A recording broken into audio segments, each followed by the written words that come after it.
And now, from beyond our dimension, this is the JeffMara podcast.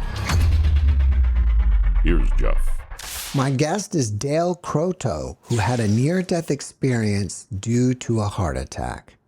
Dale, thanks for joining me and welcome. Thanks for having me part of your show, and it's great to be able to share my story with you and your listeners. It's quite an interesting story, and I like to share it with people because it's exactly what happened, and it was quite an experience for sure. So about 2 weeks before the heart attack, I used to be a smoker, and I was having a cigarette downstairs, and all of a sudden, for some reason, I had a vision in my head of me collapsing at Christmas dinner with my family and holding my chest on the floor. And I was wondering where this thought came from because it was really odd and negative. And I thought, why would I get an image like that in my mind? And 2 weeks later, I wake up Christmas morning, 2022. Christmas morning, I woke up and my chest was starting to really hurt. And all of a sudden, I started getting a cold, clammy sweat and started to feel nauseous. And I knew then, because I used to be a firefighter, that I was experiencing all three symptoms. And I told my wife that she'd better call 911 or get me to the hospital. So what happened was we lived so close to the hospital in the town we were at that we decided it was quicker to throw me in the car and just drive to Emerge, which she did. And when I got out of the car, the chest was hurting a bit more, and the nurse met me at the door and asked me how she could help. And I said, well, I'm having some really bad chest pain. And it's funny because even when I was on the fire department, sometimes I could feel pressure in my chest when I was working hard. So I had been in there a few times having my heart checked and hooked up to an ECG. And every time I did it, they always hooked me up to the machines and got my vitals, my blood pressure, my heart rate on the machine, and before they did the ECG. But for some reason, that nurse that morning saved my life. I believe she skipped that step. And that's the first time that's ever happened. And I believe that might have even been what saved my life because there's precious moments. And as soon as she got me in there, she put me on a gurney and hooked up the ECG. And right away, she recognized the pattern wave that I was having a massive heart attack. And I remember leaning in and telling me that I was having a heart attack and to try and relax and breathe easy and keep breathing. And then I got a shock, incredible force to the chest. And I only felt the first one. And then things went kind of black.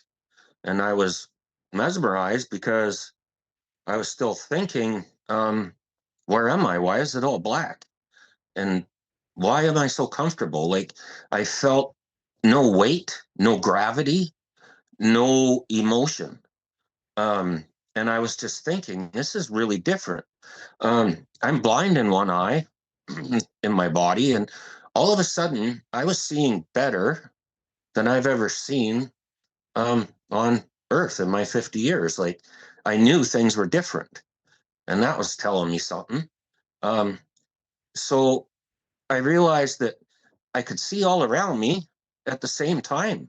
I want to explain, like without my human eyes, it was more of an awareness, but my consciousness expanded. That's what I think happened. Like I was open to telepathic thoughts that were really fast. It told me not to panic and not be afraid. Like, and I wasn't. I was extremely comfortable and I felt wonderful. It was almost like I woke up from one of the best sleeps I ever had, you know. It was extremely comforting and I felt really light and really, really good. They proceeded to shock me and do CPR. And I heard the nurses talking. And I remember hearing the one nurse say to the other that she asked that I stopped responding when she asked me what I had for supper. And then I heard the nurse shout to one of the other people, "Get this blood to the lab, stat, stat." She said it twice. I remember that. And I was like, wow, this is serious. Like, I'm thinking, that's not good. She said that twice. And then I got a few more shocks. I think three. I was out about 7 to 9 minutes, I believe. I think I took three shocks, possibly four. And I after the fourth shock, I opened my eyes and I was kind of angry that they disturbed where I was. But I didn't understand fully what was going on at the moment. It took a few minutes to sink in, and then I realized, oh wow, I'm in the hospital and I had a heart attack. Um, and then they bundled me up and got me on my way in an ambulance to intensive care because it was a blizzard and the life flight helicopter Stars wasn't flying. So they loaded me up in an ambulance to get me to Edmonton. And it was on my way in the ambulance that I realized 2 weeks previous, I had that premonition. And I knew they were connected. I knew they were. I could feel it. It was an awareness that those were connected. It wasn't just a coincidence. Um, my intuition since that day has exceeded excrucially. Um, and I trust it now. Like, it's some people call it a gut feeling, but I say that's your soul speaking because that's exactly what it was to me. And I know that those events weren't a coincidence. They were connected somehow. It's all part of the universe. And I understood that while I was in that dimension that everything's connected. Um, and it truly is. And none of it was coincidence. And what I experienced wasn't a hallucination from drugs because I just had standard um, heart attack medication, and a clot buster. And everything was actually more clear to me while I was in that dimension than I could believe. Like, it was just clarity of everything. And the answers were just like bang coming to me in my head. It was just incredible experience. And it changed me because we spend so much time worrying about materialistic things of jobs and titles, and we put so much needless pressure on ourselves that at the end of the day, I realized none of that stuff really matters anymore to me. And it truly doesn't. I mean, money doesn't, it's nice to have and all, and you really need it to survive. But at the end of the day, all that stuff stays here. And I'm not taking any of it with me. It's the moments we share with others, learning and loving. And that's what I understand that life is about now. And that's how that experience had changed me. Dale, thanks for sharing your experience. Are you saying that you were clinically dead for 7 to 9 minutes? Yeah. Hmm. Yeah, I was getting CPR and numerous shocks. I was really lucky. When I come to, the nurse said that I had scared her, and I couldn't even apologize because I couldn't speak. And I was kind of like having a convulsion on the gurney. I remember as they were putting me into the ambulance, and then I realized that one of my friends told me how lucky I was because it was a widowmaker, a STEMI heart attack. And 80% of people don't survive those. I had a 20 to 25% chance of survival because it happened while I was in the hospital. So it's basically that I got myself there on time. So one of the biggest things, if for a man, because the symptoms are different between a male and a female, and for a male, it's the cold, clammy sweat, um, pain in the chest, and feeling nauseous. If those three things are happening together, I wouldn't even question it about if it was digestion or whatever. I'd immediately go to emergency or call 911 because it could save your life. Have you ever put together the premonition and your experience, and why did you get it? Actually, Jeff, I had an answer to that, and I'm not afraid to share it. People might disagree or think I'm crazy, but I'm not. I ran into a medium on Facebook, and she helped me out for free. She had no knowledge of who I was, no knowledge of any of my family members. She was just talking to me to help me. And I told her that this premonition was kind of strange. And I said it fit um, right into what happened. And she said that I received a warning from a family member that had crossed over. And I was kind of blown away. And I was like, wow. And she said he was a male in his early 50s or late 50s or early 60s, she said. And then she made a statement that totally confirmed everything to me, which was, what did frogs mean to me? And that's when I almost fell over out of my chair, because my uncle used to ribbit at me and my brother all the time when we were growing up. And he bought my mom one of those frog dishcloth holders, back in the 80s. And as soon as she said, what did frogs mean to me? I immediately, it rang with my Uncle John, and everything came together for me. And I was like, it's true. Like it was all connected. And that confirmed it for me. And as soon as I hung up or got off Facebook with her, I phoned my brother and I said, you're not going to believe what just happened. And I explained it to him. And as soon as I said, she mentioned, what do frogs mean to you? My brother was like, you could hear him take a deep breath and go, oh my gosh, he's like Uncle John. And that's exactly how that went.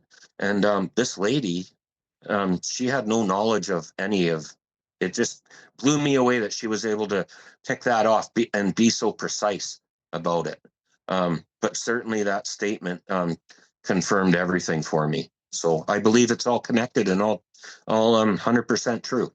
If you didn't have the premonition, do you think you would have went to the hospital? Yeah, I think I would have. But maybe I wouldn't have. It's hard to say. Um, but I did reckon with my experience, I thought I was getting into trouble there with all three of those things happening. Because I've had patients like that when I was on the fire department, so I kind of recognized it. But I don't know. Maybe I wouldn't have. And maybe that was premonition to me. So I did go to the hospital on time. Um, because I don't know. It's hard to guess and say, but I would like to think I would have recognized it and got there. But I think that premonition certainly helped me on my. It was incredible because it happened 2 weeks before the event, right? And it was actually on Christmas Day. And there it was, Christmas Day. The only difference was it wasn't at supper time. It was at 6:30 in the morning when I went to the hospital. And I coded within 10 minutes, I think. I don't think it was 10 minutes and I was coded there. So it was a really close call. And I'm very, very fortunate they were able to bring me back. Did you ever tell the nurses that you could hear them talking while you were dead? Well, ironically, the one nurse's daughter worked with my wife. And I know that she probably told her mom about exactly what I said. And I'm sure that her mom is a firm believer that something happened that day that was kind of extraordinary. Um, and I know that some nurses and doctors have ran into this situation with other patients, of course. So to them, to some of them, it's probably not really out of the ordinary anymore. People are talking about it when it happens, and people are having these experiences. And it was so clear to me that there's just no way that I was hallucinating or anything like that. I felt separated from my body, totally. Um, I didn't realize I was dead at the time, but I knew things were very different, and I felt like in a completely different dimension. And I believe I was. That's exactly where I was. I didn't get to see the light. I didn't get to see relatives or anything. I was in the dark void, and I remember being there. And then that's where I came out of. So I think if I would have spent more time there, I might have had a bit more experience. But like I say, it was 7 to 9 minutes, and that was what I experienced during that time, and it was incredible. And I'm glad it happened. It sounds crazy, but it really did change my life to a point where I stopped trying to stress over things that really didn't matter so much as I thought they did, right? Can you talk a little bit more about how it felt like you were waking up from a good night's sleep? And does that Yeah, mean that we're in a dream right now? that's exactly what it seemed like. When I realized things were different and I was so relaxed and calm and peaceful, and I felt the love. I felt uh, an incredible empowering of just acceptance, and it's hard to put into earthly words because it was very unearthly what I experienced. Very unearthly, but I knew there's more there. Like it was a dimension that I was visiting, for sure. And when I came back from that experience, I felt the weight of the world just boom, like a brick hit me. All the heaviness came back, the pain came back, um, and I realized that I was back, and it took a few minutes to register when I was kind of rolling my eyes around and seeing everybody in the code team all around me. And then I realized what had happened. And I was just like, wow, I was kind of mad that they shocked me back out of that because it was quite incredible where I was until I realized that, wow, they just saved my life, right? So at first the experience it was just unbelievable, like crazy. Um, I never thought that an experience like that would ever happen to me at all. It caught me totally by surprise. And can you talk a little bit more about having 360-degree awareness? I'm kind of Yeah, putting words into your mouth. You didn't use those words, but that's what it sounds like to me. that's exactly what it was. I, I was aware of what was up and what was down and what was all around me at the same time. It just happened to be dark. So it kind of sounds like a metaphor, but it was dark, but I was aware of what was around me. There was nothing bad, and I felt great, which normally, if you're in a dark place that's unfamiliar, you're going to be a little bit afraid or a little bit cautious. And I didn't have that feeling at all. I just felt this incredible belonging where I was, is how I would put it. I felt very comfortable, and it was like I woke up from the best sleep I had. I felt rejuvenated, and my consciousness was clear. Um, in fact, probably clearer than it's been here on Earth. I want to say at times, it was really incredible. You mentioned that you opened up to telepathic thought, and it sounds like you got a message from potentially somebody else or your higher self. Something, yes. It was like a download, it seemed, but I could feel this connection, and it was very, very fast. It was instant. Um, but I don't recall all the information that I received, but I know that I did get some telepathically. And the thing with that was that I could feel it download. I knew something happened. And like I say afterwards now, my intuition, I was always an empath, Jeff, always. And but now more key on. And I could tell when people were lying to me almost by I could feel it. I don't even have to listen to words. I could feel and sense what was going on. Like vibrations or something. And it's just different for me now than what it used to be. And I trust that judgment wholeheartedly now because I believe that's maybe what was part of that telepathic experience. Maybe that's where that gift came from, but it certainly seems to be a gift because it's a lot sharper than it ever was before. Have the memories of this experience faded over time? Not really, actually. And eh, I have a hard time sometimes when I hear an ambulance, because my body kind of goes into a shock.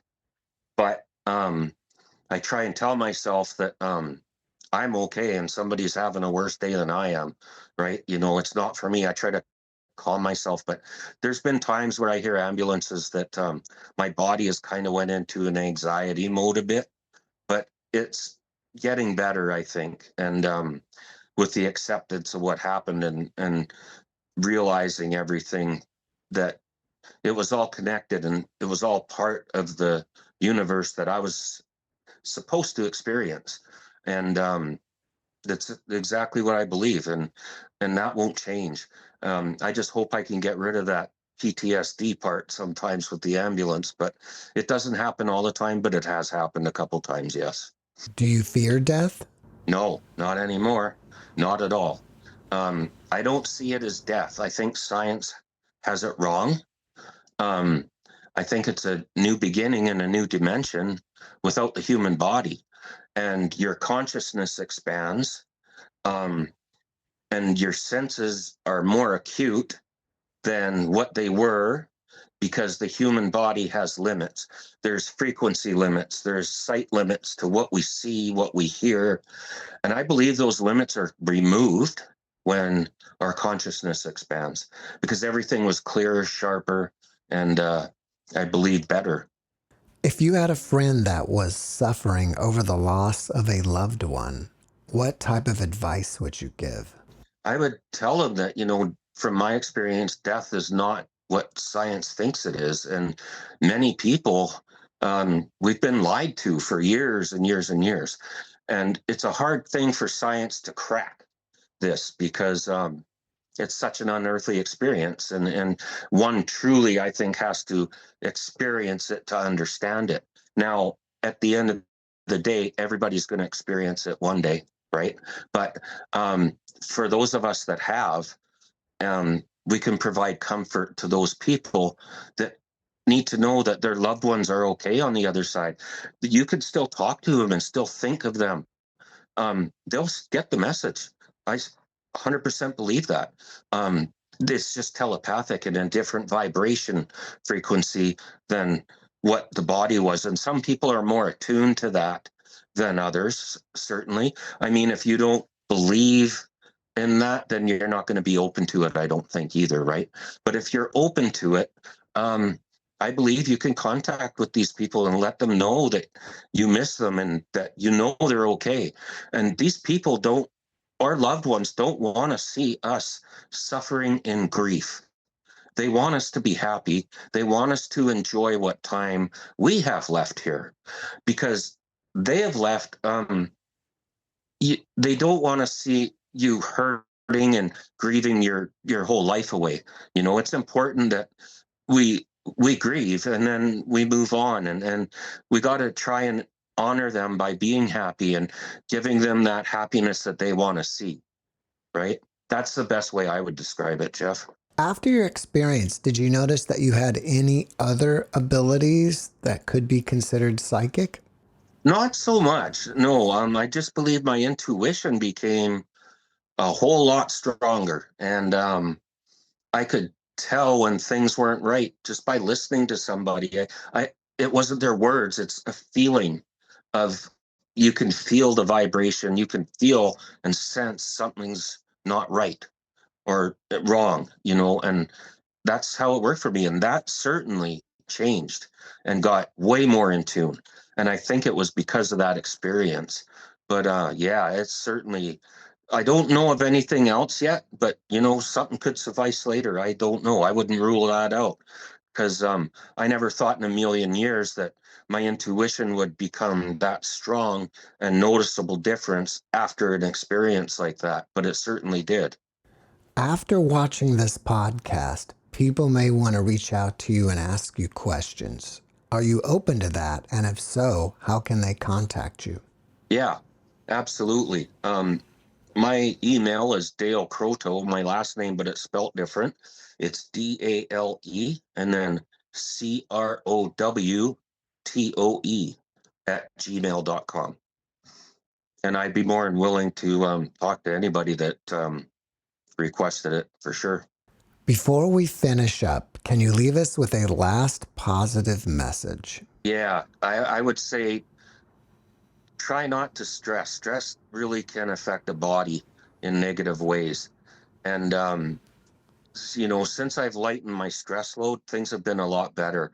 And I think sometimes that we're too hard on ourselves. And We need to stop and let that go, because it doesn't do good things to a body. Stress is really very unhealthy, and stress is a cause of a lot of bodily um, functions that can go wrong, but stress can cause so many of those.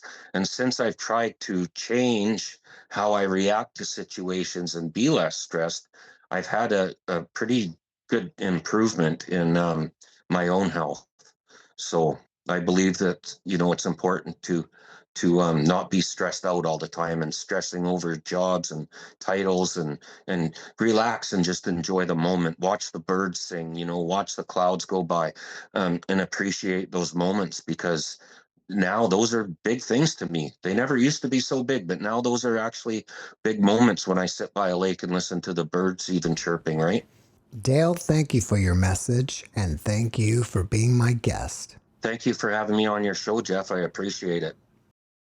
Thanks for watching the JeffMara podcast. I really appreciate you. Another way to show support is through YouTube memberships. And if you do, there are loyalty badges and other perks depending on your level of membership. All you need to do is click the join button underneath the video to find out more. Thank you for your support.